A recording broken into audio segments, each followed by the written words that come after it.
Recorded live from Eagle Rock, Los Angeles, California at Revenge of. SpectreVision Radio brings you Mystical Marvels, a conversation about superheroes and the supernatural. Moderated by Daniel Noah. Thank you. Hi, everybody. Hello. All right, let's bring on our panelists. I'm just going to call them as I see them. Jim Perry. Jim Perry's host of Euphomet and the director of SpectreVision Radio Network. Thank you for coming. Hannah Rose May. Did I get it right? Yeah. Okay, come on. Okay. Yes, please join us. Comic book writer extraordinaire, excellent parker. You just heard a lot about your parking. Yeah. Okay. David Dastmalchian.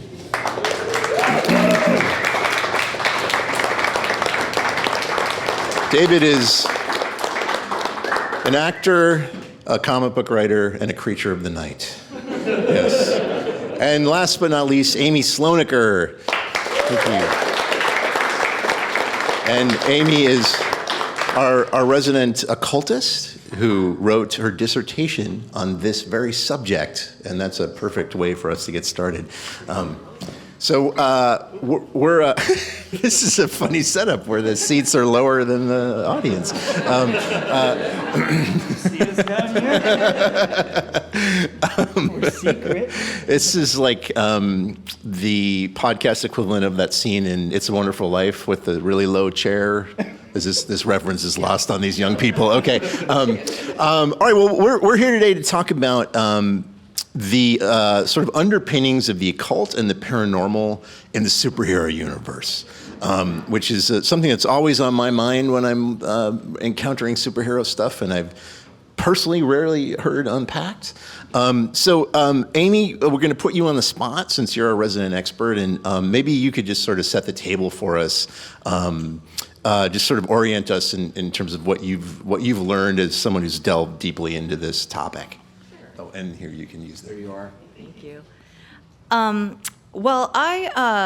To give you a sense of the perspective I'm coming from, I have a degree in comparative mythology, so I studied myths from all times, all physical locations, and chose to focus for my dissertation on comic books as myths. And what I particularly focus on is how comic books can act as portals to spiritual enlightenment through engagement with the images. And many times this happens through symbols of the occult. So let me just give an overview then of like the occult in comics as I might see it. Well, comics, I feel, and some scholars say, are innately occult because they exist as a kind of rejected knowledge. They deal with issues of the occult and psychic abilities, for instance, that science refuses to accept because it cannot study them and it cannot replicate data about them. So science says this is not a real thing. This doesn't exist. Despite hundreds of people coming forward with psychic experiences and near-death experiences, stuff like this. So science rejects it, and on the other hand, you're having stories about people with these godlike powers, and religion doesn't like that. So it can't. So these the information talked about in comics is not accepted by science. It's also not accepted by religion. So it exists in between in this kind of occult subcultural position. And that's kind of a general idea about how comics and the cult are so related. That's great. I think we may need to tweak our speakers a little. Yeah, thanks. All right, well, so I'm gonna start with a softball for everybody. Where did the superhero suit come from? Because in my mind, it's the only thing that separates superheroes from the paranormal. Feel free, anyone. So interesting. I mean, I could throw something out just quickly. Before I pass. Sure. Before I pass the mic, I could say that if we think about superheroes and the different roles they play archetypally, I'm talking about an idea that Carl Jung probably made famous, and it's picked up by a guy in a book called Our Gods Wear Spandex, Christopher Knowles, if you've read this. And basically the gods are archetypes of ideas that have been always in art throughout time, and often through religious art. And to express these archetypes, to recognize them, we have certain symbols that we rely on. And so the suit would really just be a symbol that allows us to engage and understand the archetype, is one way you could look at it. Yeah, I think that obviously, like, there's a bunch of roads that intersected at a certain point, because you go back to like earliest comic book hero creation and why the invocation of cape and certain boot and tights was utilized. It's kind of interesting and mysterious, but there's the capitalist, process that goes, well, that book, that image, that took off, and those early heroes got really popular. So then people go, well, this is what people are looking for. But then there's another layer to it that's like the wizard, as we know in tradition, as well as warlocks, witches. The cloak can represent so much about flight and power and invisibility, strength. It's had purpose since like ancient druids, and it goes back even further than that. And then you think about there's something, especially in the early stuff, and you look even in pre-code comics, as like racy as they were, but there was like with superhero stuff, there's something that feels in maybe color palette in the uniform. I don't know if safe is the right word, but it definitely is like, yeah. I guess. It's this amalgam of both militaristic, iconography, along with like childhood iconography, along with magical iconography, along with some, and I think this was all subconscious. I don't think anybody was intentionally thinking this, although around that same time books like Man or Superman were being written, but like was the god.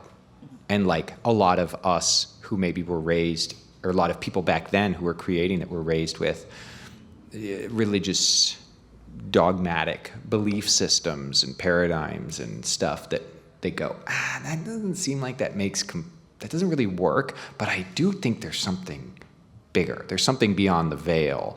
And so I think that was alluring when you look at like those early comics. That was alluring. Well, I think it's funny that we only associate superheroes with people who are in costumes. But I would make the argument that we would say Blade is a superhero, right? Yeah. Wesley Snipes' Blade, of course. But in that same argument, I would then say, why isn't Edward Cullen a superhero?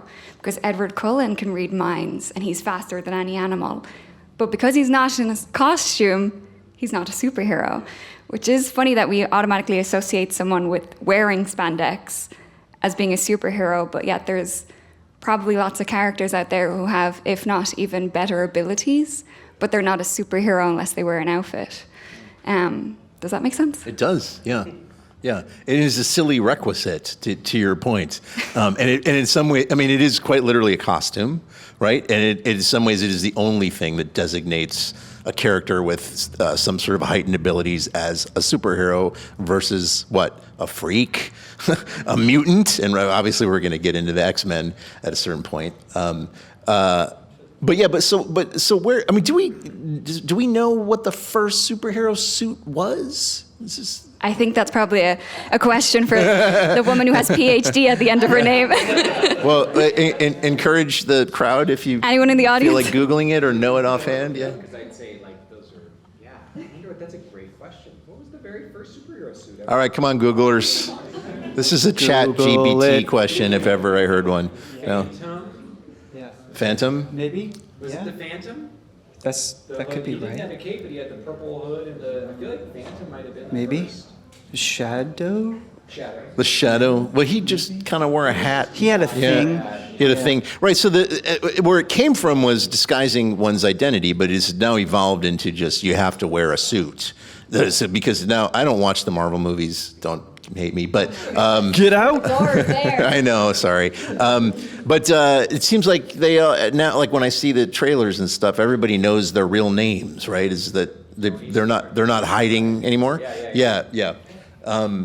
Because there's a certain, in a funny way, kind of a shame associated with a suit, with a disguise. It's a disguise. You're hiding the fact that you're different, and this is obviously, I think, the allure of the superhero to so many kids is that we feel kids who feel alone, who feel isolated, and that they see other misfits who are in fact secretly saving the world. That's a very appealing.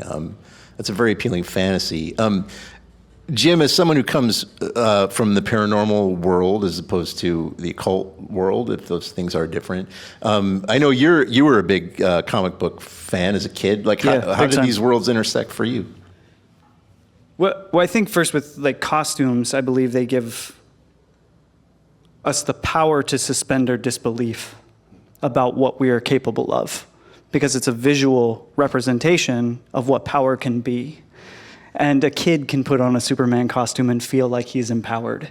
And that's, in terms of esoterics, maybe a little bit trickier for people to manage in terms of magic practicing or calling a UFO or seeing a ghost. This is a physical incarnation of what could be possible within the spectrum of belief. And so when I was a kid, my relationship to comics was very tied into also my relationship with the power of believing in paranormal activity. And reading the X-Men was paired with, my grandpa coming down from the hill, like being a logger and talking about Sasquatch throwing rocks at his truck. Or my mom getting up and going over to the phone and answering it and talking to my grandpa before the phone even rang. It was like those situations. Irish too? I thought so, but that's a different story. So I think comic books in general for me was my first invitation to really consider in a real way that there was something else beyond what we were, I guess, instructed to believe. Yeah.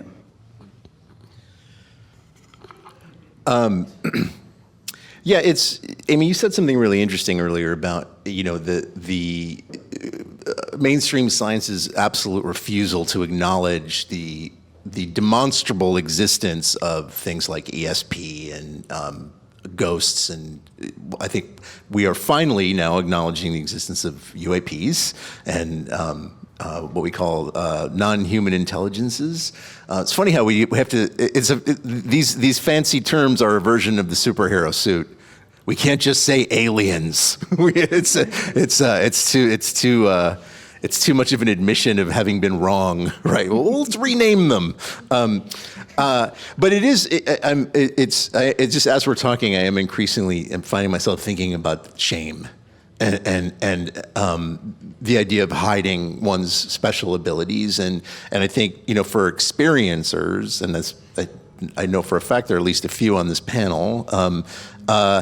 It's sometimes something that you feel you have to hide, and it can be very challenging to come out with having, being someone who has paranormal experiences. That was certainly true for me. There's more in common with these spaces than I think I've even realized until you made that point. Which is a good entry to my next question, which is, how much are you all aware of maybe specific actual characters from the history of occult practices and the world of the paranormal and Project Stargate and MK Ultra and so forth that have had a direct impact or influence on superhero characters and mythologies? Do you want to talk about Aleister? You can start with Aleister and then I'll get into it. Yeah. Oh, okay. Well, what I would say is, like, if we look at a great example that we could probably all know, Dr. X from the X-Men. Professor X, excuse me, from the X-Men. Like, we can draw a line possibly from some of his plot lines, like he has telepathic powers. In the first issue, the first little square is him sitting there in a trance state calling all his X-Men to the school. So this where do these ideas come from? I mean, we could look back to like shamans in ancient times that were able to channel the spirit world to kind of change things in the physical world, but more immediately to the time the X-Men came out in 1963. Some scholars point to ideas on the West Coast, like at Esalen, the Esalen Institute, and the Human Potential Movement, which they feel had a strong influence on ideas about these mutants with their superhuman abilities. Because over in the West Coast, 63 X-Men starts. In 1962, Esalen was founded, and they're like real theorists are talking about how humans are evolving to have these psychic, telekinesis, all these extrasensory perception abilities. So that's one cultural context piece that might explain the interest in these types of plots. I also think it connects to what you were saying just previously as well. I go, like, what's your secret ability? Or like, what's your secret ability? What's yours? Because we don't recognize them as such unless we want to shift our perspective or how we perceive the world around us. But I have, spent a lifetime fascinated by all of this stuff on both a pop cultural, experiential way and just the art and the storytelling that grows out of it, but also on like the truly like philosophical, trying to gain some sense of understanding, some sense of peace of mind, some sense of satisfaction of the curiosity that's always, kind of nagged at me in my, what is in the shadow? Like, what is that around the corner? And it led to, studying and thinking about people like Aleister Crowley and people that were in a very serious or in a very real-time approach, attempting to utilize wisdom of, ancients, as well as an open-mindedness to the fact that there could be something in between what is scientific and what is supernatural, and that everything that is currently scientific at one point was considered supernatural. Don't forget that. So when you say, oh my gosh, there's so many things about the way that our world operates, from gravity to how, blood flows through the body. There's so many things that even not that long ago in human history, people would have chalked up to the power of angels or demons or God or something supernatural. So I have found, for me personally, I always looked at my struggles with addiction, with depression, with anxiety, with suicide as shame and fatal flaws that were like the crack in the foundation of my usefulness to this world. And if it weren't for the power of myth and mythology and storytelling and heroes' journeys, I don't think, in combination, of course, with like good professional help and support groups, don't think I would have survived this journey thus far in figuring out and understanding that there is something purposeful in that. When you look at comic book heroes and superheroes and you think about someone like a Blade, or you think about someone like a Dr. Michael Morbius, or you think about, things that I write myself. I've got a character named Jerry Bartman who is a falling down, stumbling, drunk alcoholic who can't process trauma of a recent horrible experience she had, and that alcoholism has led her to losing her career, and now she's a late-night horror host who finds out that monsters aren't only real, they've been infiltrating our society for millennia, and gave me an in into this story. And so when I got in there and I go, what is the magic in my life? What is my secret power? Oh, I have addiction.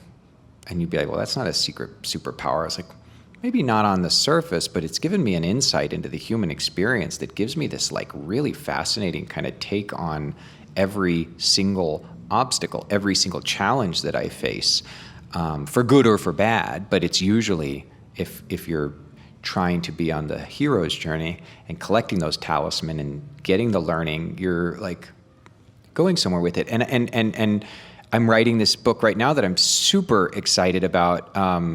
I get a chance to reimagine the Creature Commandos team of monsters that were outcasts. So many of us are in that space where you all of us, I don't think any, from the jock to the drama to the whatever, it's like, did anybody really inside feel like they fit in, no matter how they were posturing on the outside? Haven't we all been told time and again by that dark matter force of the universe that for some reason seems compelled to convince us that we're just utterly alone? Like, why does that need to be a thing? But it is. There's this spinning ball out there that just seems compelled to keep messaging us with this, like, you're alone, you did.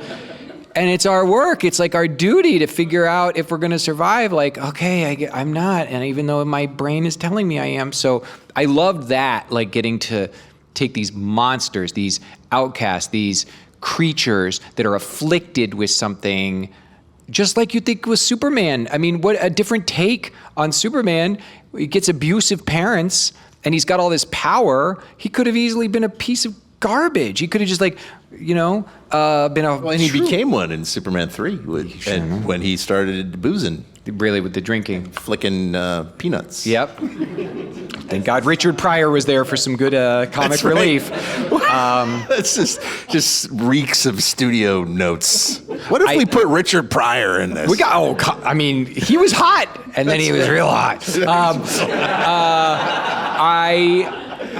I wrote a line, and then I'm gonna pass the mic. But I wrote this line. I don't know if I can quote it. That I was very proud of, because the military are making fun of my character, Dr. Barbara West, who's spearheading they call it the Creature Unit. That's not what it really stands for, but that's they cruelly call her little hidden unit. But somebody says, like, what do you mean the in between science and supernatural, like monsters, like the werewolf? And she said, well, yeah, like a werewolf. And he says, well, what is like only the man whose spirit heart and says his prayers at night, that kind of werewolf stuff. And you go, wait a second, you guys. The power of the moon literally dictates trillions of gallons of water on our planet every single day. That's a fact. That's science. So who's to say what effect it could have on the blood inside of a human body, right? Anyway. He slips that in every panel at some point. I'm going to be completely honest. I don't remember the question. But echoing all of that, it did remind me as to why I love Scarlet Witch. And you look at Scarlet Witch and, throughout comics and obviously throughout WandaVision, about how people, we're always trying to basically monitor her emotional instability because obviously she's so powerful. And it reminded me, literally the most powerful, but it reminded me, when I look at Scarlet Witch, it reminds me of, like, obviously I grew up in Ireland and all the stories when you grow up in Ireland, you just grow up assuming that you are in fact a witch, because everyone in Ireland was deemed a witch at some point. And I am incredibly superstitious. It's just ingrained in me, and literally ingrained in my DNA. But, back in the day, any sort of woman who had any sort of physical or mental disorder was just deemed a witch. Anything they couldn't understand, even like epilepsy or anything, you're a witch. But for whatever reason, men got to be crazy. They weren't deemed warlocks, you're just a man.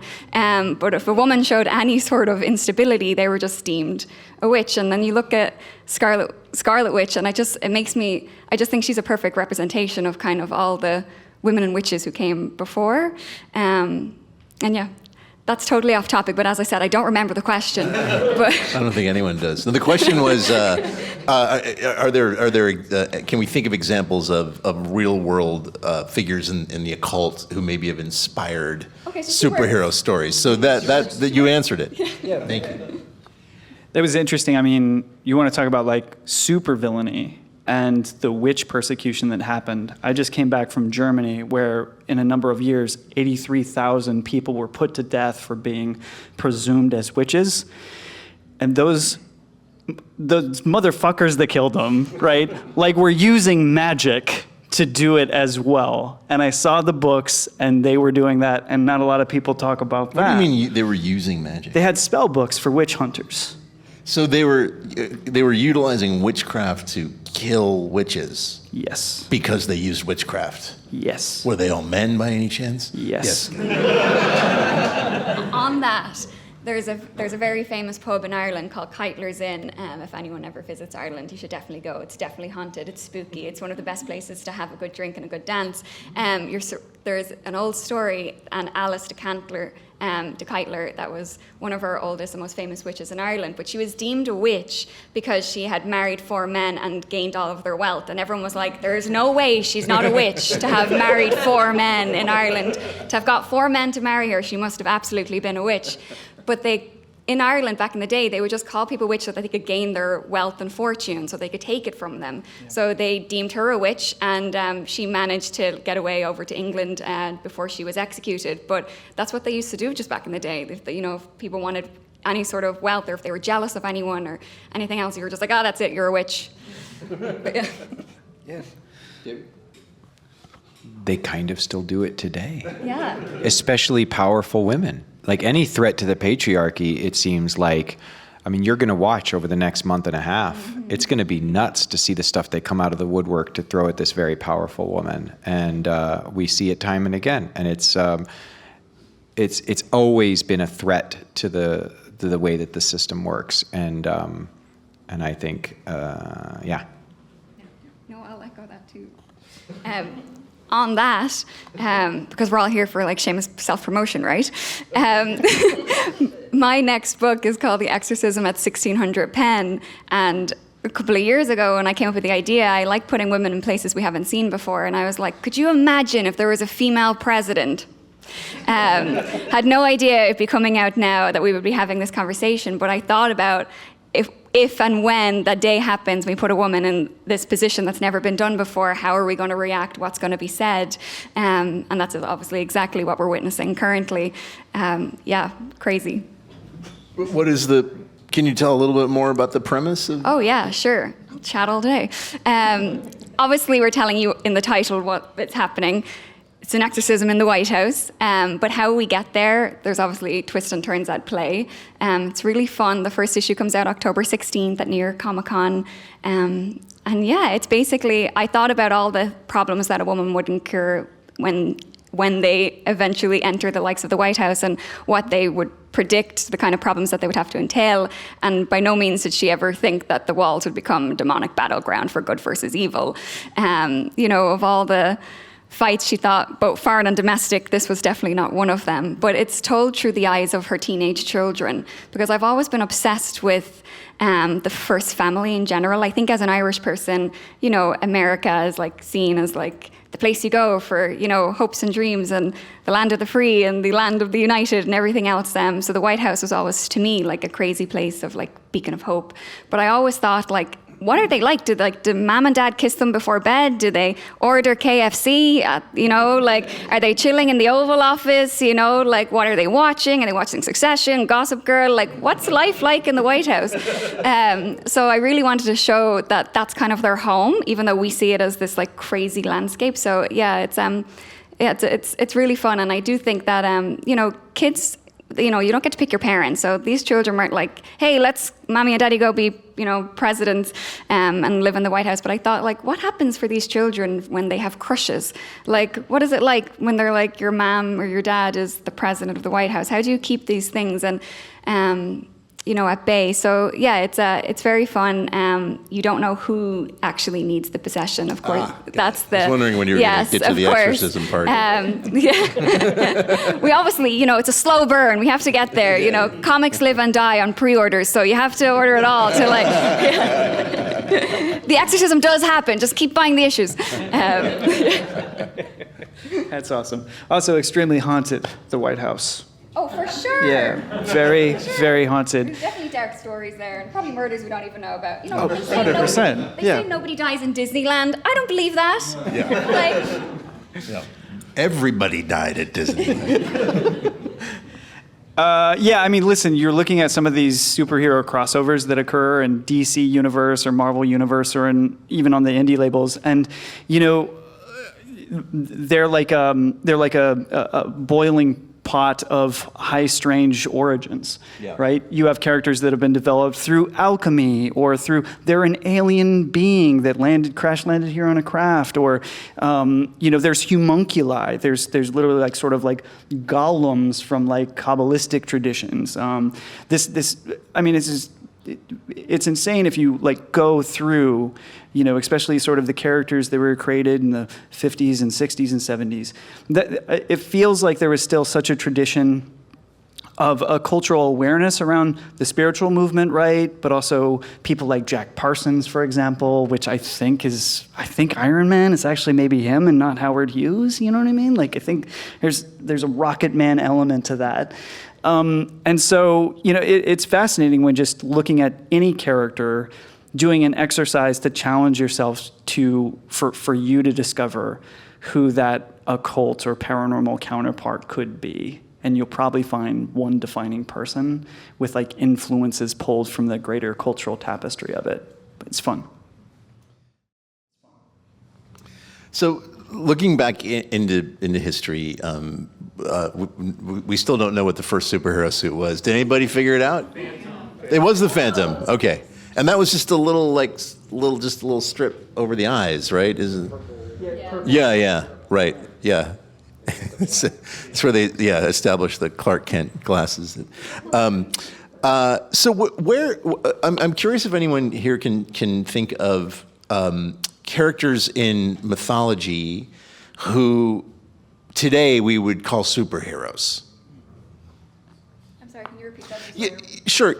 Like characters in mythology from any culture whom today we would say, oh, that's a superhero. I mean, let's throw out like Hercules, strong men of extraordinary superhuman strength, he might be a good one to call into question.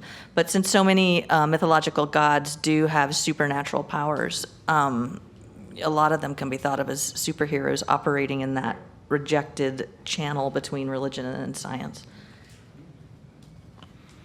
I mean, yeah, Thor himself, but all of Greek mythology, which I was really fascinated with as a kid, they're superheroes, and it's really cool when I like to think about not just the heroes, but the forces they were up against, and you think about a figure, like a Medusa or Hades, and what did that represent at the time? Like, what was it that they were trying to like work out? What was that as that concept was being created? What fear was being explored or trying to? Because I think a lot of times that's what we're trying to do is like work out that fear within us when we create these figures. And I think there's so many really cool layers to like the Medusa iconography and Gorgon iconography in general, and like what it means to stare into that, and what it means to be a cursed woman, what it means to stoke fear in the hearts of men that are trying to usually retrieve something of value. That stuff's really cool. Yeah, and those would be just like eternal themes, obviously from ancient Greece to contemporary Marvel comics. We're still going over those basic psychological issues maybe that we're trying to work out, gender issues, power dynamics, and we can just really draw a line from ancient Greece to some of the heroes dealing with those same big issues. Yeah. This is going to be incredibly millennial of me, but Harry Potter, okay? Yeah, Literally, Harry Potter, he's the most incredible wizard, and not even just Harry, it's obviously everyone around him. Sure. You look at Harry Potter, and I just think that's a perfect example of like witches and warlocks and wizardry. Yeah. They do such an excellent job of it. It's crazy that was, when I think about my childhood and, back in the day where we were going and lining up at the bookstores at like 12 to 3 a.m. for those books. And then I think about all my creative since, and I really do think I was like raised on Harry Potter, and it changed my whole creative process. And yeah, I just feel like we all grew up believing in it because it kind of felt like it was kind of felt grounded in a weird way. But yeah, Harry Potter. Great. I think Batman is a fairy. What kind of fairy? So a sort of classical dark fairy. Yes. Within that mythology, maybe like, there is this like sort of corporeal quality about him, hanging out within the shadows. He is like both there but not there. He's kind of in a liminal state all the time. He can go and spin kick a bunch of dudes and then just be gone in a flash. And that like sort of that fear that he generates within the streets of Gotham, right? Where he could be in sort of any corner. It like, if you were to think about Gotham as like sort of as terra firma in general, right? That like Batman is almost an elemental in some sense, and he's working with he's device oriented, of course, but these are things he's down in a cave and he's like working on them like feverishly, and so there's a grounded element to him as well. And so the fairy lore in particular, like sort of the more dark extensions of that or interpretations of that lore, I think taps into someone like Batman. And you're talking, just to clarify, because I think a lot of people now think of fairy as Tinkerbell. Well, you're talking like old Celtic fairy lore, right? Which had nothing to do with little things flying around. Definitely Irish.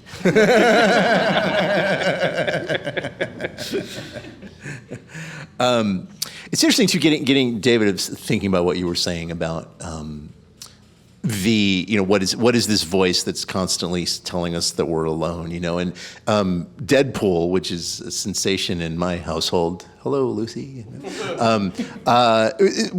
Which I saw is actually a Marvel movie that I saw. And what I find really amazing about it is, he's this pansexual character who, is literally trying to have sex with everyone and everything that moves, and how much I think this is speaking to the queer community in this blockbuster superhero film in ways that are really beautiful and inspiring. But getting back to that outsider thing, he, outside of under his suit, he feels very ugly, right? When he puts the suit on, he's beautiful, and he suddenly feels, he owns his sexuality, and so it's. I don't have a question here. I'm just sharing an observation, I suppose. But if anyone wants to speak on this, of course, please do.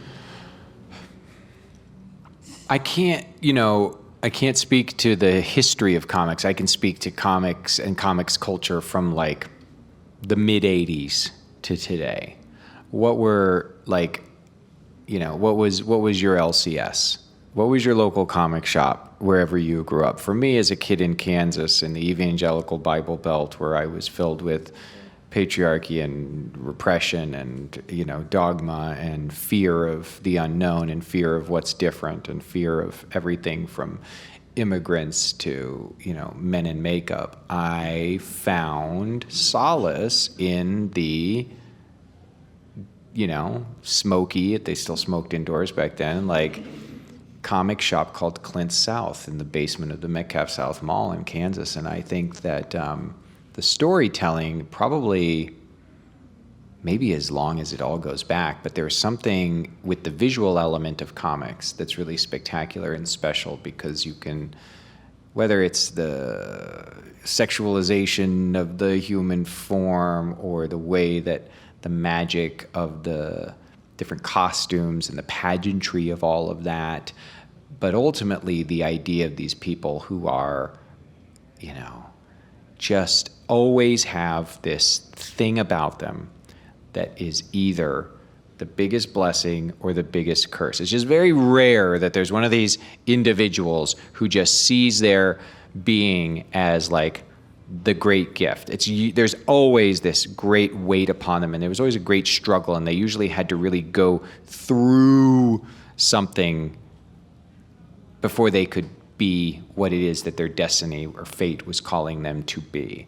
And I think anybody, be it woman, queer people who are differently abled, people who have different ways of, their brains operating, people who, like all of us, everybody in some spectrum is, but especially and particularly marginalized peoples. It just seemed like what an awesome place to congregate and escape into these stories of different people that find purpose, because it's really hard in the kind of, if you, depending on what community or culture that you're raised in, to believe that you have a purpose other than to hide it, you know? Well, yeah, and I think probably I would venture a guess that everyone up here probably had a difficult childhood. So that's why we're in the arts. That's why we do what we do. And I'm going to guess probably a lot of people in this room. And I think I really relate to what you're saying about what you said earlier about addiction. You know, that is a curse, but it's also a superpower. And you know, and then this idea of having to go through something to sort of seize your power, right? Is I've always related to superheroes, and I certainly did as a kid, through this doorway of, I think for me, my kryptonite was my empathy. Right? It was too much empathy. I would become overcome with other people's problems, but later in life I realized, this is something that I can use to be a good father and a good husband and a good producer. But in order to seize the power means I also have to seize the vulnerability of it at the same time, and that's, I think, really easily illustrated in Superman. Right, who is kryptonite is both what makes him powerful and what makes him weak. You can't have one without the other. And so this is my ham-fisted segue into talking about aliens. Okay, we've got a lot of aliens in the superhero world, right? So what does the word alien mean? Well, alien means something strange. Right, and it also quite literally means someone, non-human intelligence from another world, another reality. What are for our comic book heads here, which I am not? Which superheroes are aliens?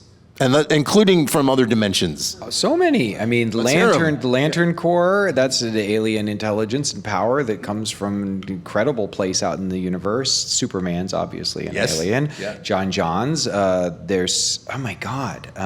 Silver Surfer. I've always loved that guy. Silver Surfer is absolutely an alien. I think, oh my God, guys, shout them out. The Skrulls, yeah. Galactus. Yeah.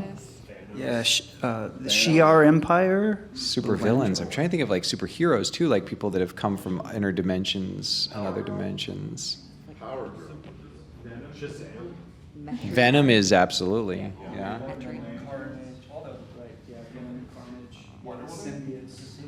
Wonder Woman's Athenian, so she's technically a like ancient. She's an ancient Earth. Thor's a god, but he's an alien. He's from another intergalactic. It depends on how we define it. Yeah. Martian Manhunter. Thank you. There we go. I will say, though, you could probably claim that they're all aliens, because as someone who just got a green card recently, woohoo. Congratulations. Thank you so much. I hope. Yes. Let's see how it goes. But before that, having years and years of visas, my visa claimed that, I'm not saying this about myself by any means, this is what the American government claimed.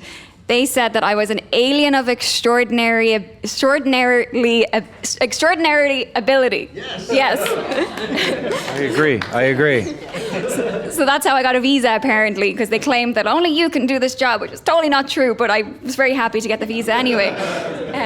So on that, I guess we're all aliens. Like, what makes an alien, it's just like believing any sort of like extra, terrestrial out there, but I would say that we're an alien, so therefore every superhero is an alien. I would claim I'm an alien. Did you have something? No. Okay. I'm just holding the mic. Well, so all right. So if just to, you sort of intimated this, Amy, at the beginning. Maybe it's important to define occult, which is a very misunderstood word, actually. Tell me if I've got this right. It literally means hidden knowledge, right? So we always equate that with magic and wizards and spells, which is hidden knowledge, but it can really can describe any kind of hidden knowledge. So this is my second ham-fisted segue into talking about aliens. I think of aliens and UFOs as an occult subject. It's certainly in the bookstore. That's where you will find books on that subject. So as we're now in a time of where it is almost universally acknowledged that UAP and non-human intelligences are a factor on our planet, right? There may come a time in our lifetime when there are aliens on Earth whom we interact with, right? In the world of Marvel and DC, they would be superheroes, would they not? Right? And as many people who are really deep into this topic will tell you that it's impossible to delve into the subject of aliens without getting into the subject of consciousness, right? And how much of David, you said earlier that anything we call supernatural is simply something science has not yet learned how to measure. I don't think you put it quite that way, but. So this idea of interdimensional beings, which is something that Lou Elizondo speaks of in his book that just came out, Imminent, that there is a telepathic element to much of this. Have I gone way off the deep end here with this? No, okay, all right, okay. So I think we may find ourselves in a world soon where the superhero universe is not so strange anymore, and particularly with X-Men, whom is an emotional gateway for so many kids. I know, because the X-Men are that each of them, as we described earlier, has something that makes them both a freak and very powerful and special. You talked about Professor X earlier. Literally an astral projection, quite literally. That is what he does, right? I don't think they ever call it that. Do they ever call it that in the?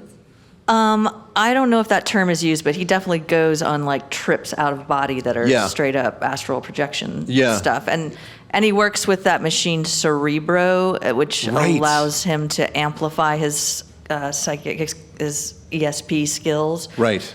Right. Kind of like a weird Gansfeld technique, Cerebro. It's interesting because it models a lot of the techniques that they used in early ESP research, where things are on their head and diodes and everything else. And so, again, with all of this, whether it's someone influenced by literature about aliens and non-human intelligence, or it is something ripped out of the pages of Fate magazine as inspiration for so many of these writers and illustrators who were seemingly also channeling a lot of this information in a weird way. I mean, Jack Kirby used to say that he's the most square guy in comics. He's like, I didn't mess around with any, substances or anything like that. But then you look at his work and you're like, that dude is like channeling something incredibly trippy and psychoactive and especially his cosmic landscapes and such. And so I think when you're talking about comics as a defining measure of how to make people feel less alone in this space, X-Men are a good example of that. We all have our weird deficits and we all have our strange, fun powers in a way that maybe are not looked that way. Or maybe, in fact, it's a deficit that is our superpower, right? And we can lean into that. But the idea that we can create community in that space and share in that weirdness, I think has affected generations of people in that time. I think that's why people love X-Men so much. It's why I love them so much. Yeah, I think this, it's like shared trauma, each superhero often comes into their superpowers through some kind of trauma of radiation, a spider bite, what have you. And that people in real life who tend to have like mystical experiences or mystical powers often talk about that as coming about through a trauma as well. That's right. So this, and even you spoke about your own personal trauma being kind of a way that you found these mystical topics and found solace there. So trauma kind of binds everything together and may provide this access point for the mystical to exist in us and in comics. And in the writers, like Jack Kirby, he was a square, but I believe he was a veteran, and I think people talk about his traumatic war experiences and having like cracked his mind open to let forth this flood of incredible characters and images and ideas So trauma is like right there with the writers, with the people that take it, the audience, and with the superheroes themselves. Well, I'm glad that you brought up Jack Kirby because this is another topic I want to explore with you guys, particularly with the writers here, is how much does magic come into your creative process? It is everything. It is like I believe in the power of ritual. I believe in the power of manifestation. I believe in the magic of the imagination. I believe in, conjuring things. The practice, my rituals, if you will, don't as often involve altars or, ingredients from nature as much as they do just ink and time committed to letting things come out of me, and I find a lot of power and a lot of something hard to pinpoint when I am in my space and creativity is happening and ideas are flowing. It is a discipline, just like being a practicer of magic is a discipline. There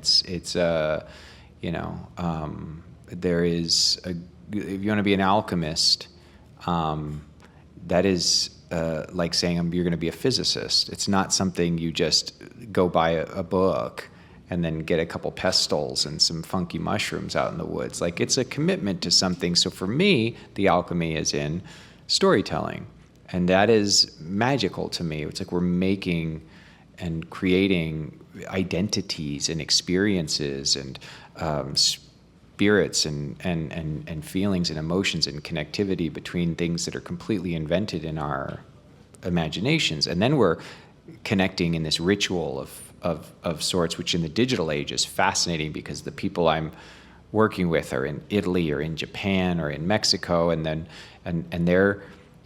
they're using their gifts and their special abilities to conjure this magical stuff, which then when it gets sent back to me and I open it and I look at it, is always this very powerful, overwhelming experience. So, I believe I recently wrote a thing I'm really proud of about LaVey, Anton LaVey, and like LaVeyan Satanism, and I don't know at the end of the day how much he really believed that there was ever going to be anything floating, hovering, magically disappearing, cursing, but why'd you curse me? Power of the mind. I didn't actually do the curse hands. Don't worry. It was just a demonstration. If I had, though, we would have all had to walk out. He did. So this is a great story. He did that. He put a curse publicly on Jane Mansfield's very problematic boyfriend when that gentleman drunkenly, went into Anton's altar in kind of jealous rage, like knocked over some candles and shit. And LaVey famously walked in front of an audience of people and said, "You will be dead in 1 year." And in less than a year, Sam Brody, who was this guy, the attorney, and Jane Mansfield were killed in a tragic car accident in Louisiana. But here's the thing. I imagine Anton getting that call. I don't think he went, I know. I think he went, but the power of that, the power of magic and manifestation is like, it's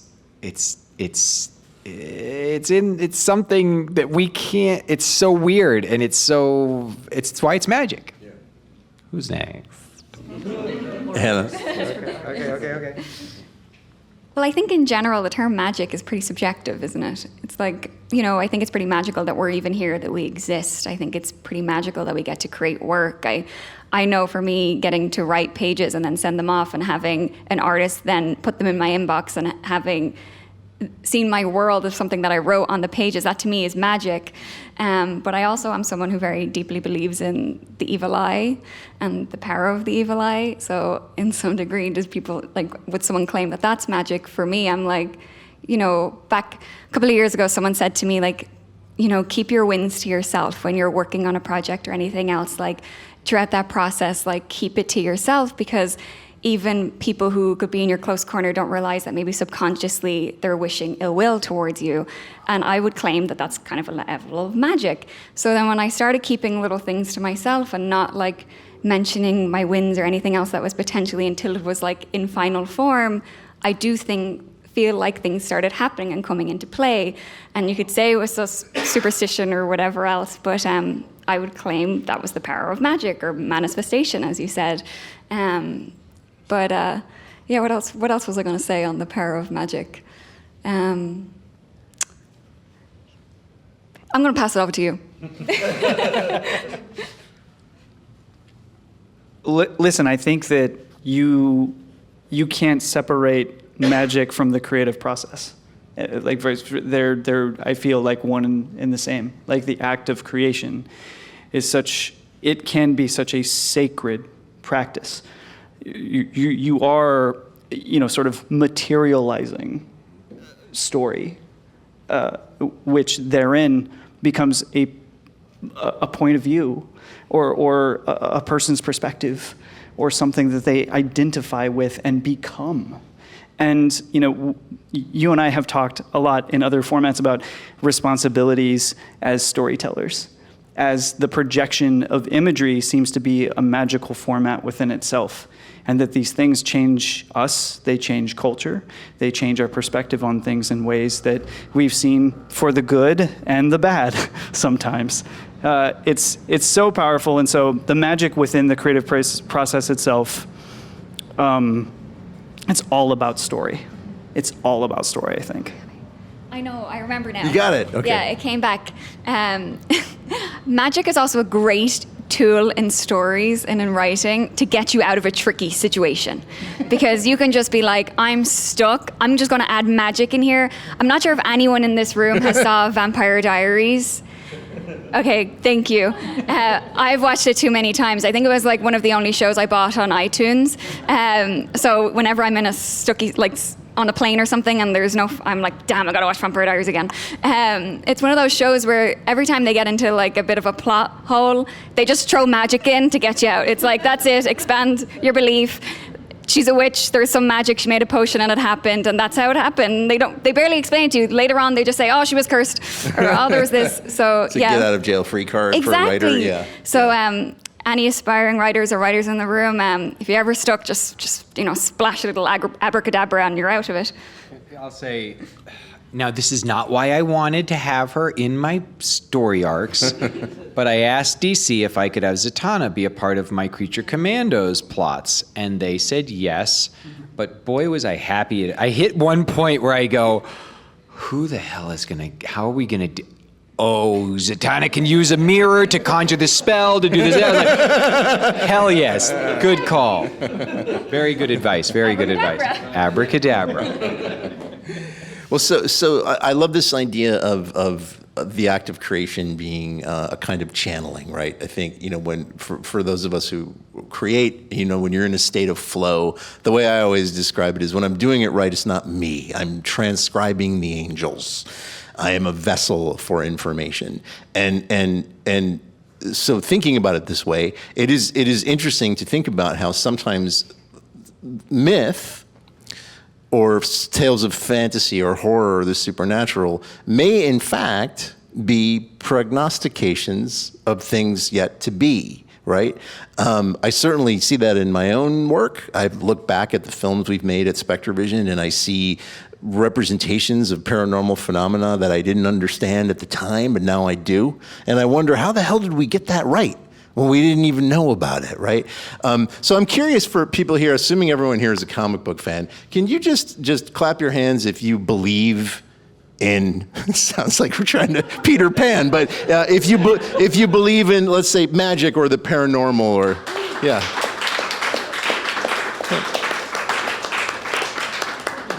Now, clap if you don't. Yeah, well, screw you guys. Yeah, no, that's really. Why? That's really interesting. No, I take it back. I don't screw you guys. That's actually really beautiful to me that you all feel that way. And I think this is kind of what I was clumsily getting at about UAP disclosure is, that in a couple years we may be looking back at comics and going like, well, there's Superman, and there's. We're going to close with some superheroes that I hope were not prognosticators of. So this is just a fun little bit, and maybe some of you already know these characters, but in the car on the way over here, we were reading a list of some superhero characters that didn't make it. These are all real, okay? Ready? Here we go. Armless Tiger Man. Yes.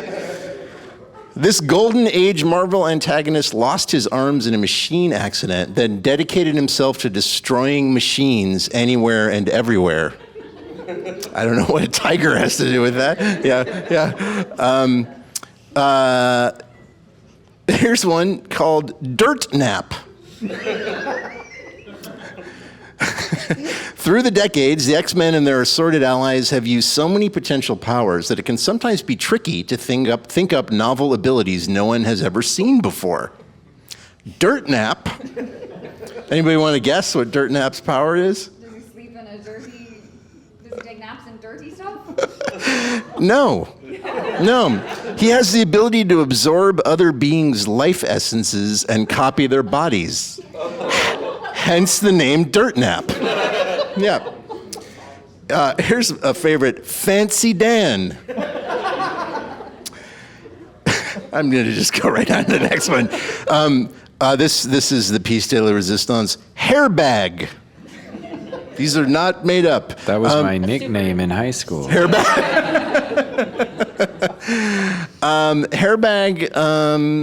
a big hairy guy with approximate powers of a werewolf. He has flexible hair follicles. Okay. What we got next here? Oh, here's a good one. This is NFL Super Pro. Yes. Needs no... Remember when the fridge was a G.I. Joe character? Does anybody remember that special edition fridge? You get the William Refrigerator Perry with his metal super football on a chain? Yeah. Because all kids who love comics dream of being NFL pros. Well, NFL costumes are pretty close to superhero costumes. It's true. I mean, a lot of spandex going on. You're not wrong. Yeah. Scramble the Mixed Up Man. Okay, we're going to close with my favorite three. Arm Fall Off Boy. He was Catchy. He was a character in the Suicide Squad. Did you guys see the Suicide Squad? Yeah. He made it into Suicide Squad. Nathan Fillion played him, and it was pretty amazing. How does he utilize that ability? Everyone's just like, are you joking? Because they get into battle, and all of a sudden the arm is just kind of like, he's like trying to, flopping it at people. It's like, poor guy, doesn't last very long. Matter Eater Lad. He can just eat anything, which comes in very handy. And here's my favorite, Taserface. Okay. Really? So if I watch Marvel movies, I would know these. I love that you didn't think that these made it to screen, and here you have, oh yeah, they're real. This was on screen. This was in this. You're like, this is too ridiculous to have made it to entertainment. Well, guys, thank you so much. This has been loads of fun, and I look forward to the alien invasion happening in the next 3 to 4 weeks. Thanks, everybody.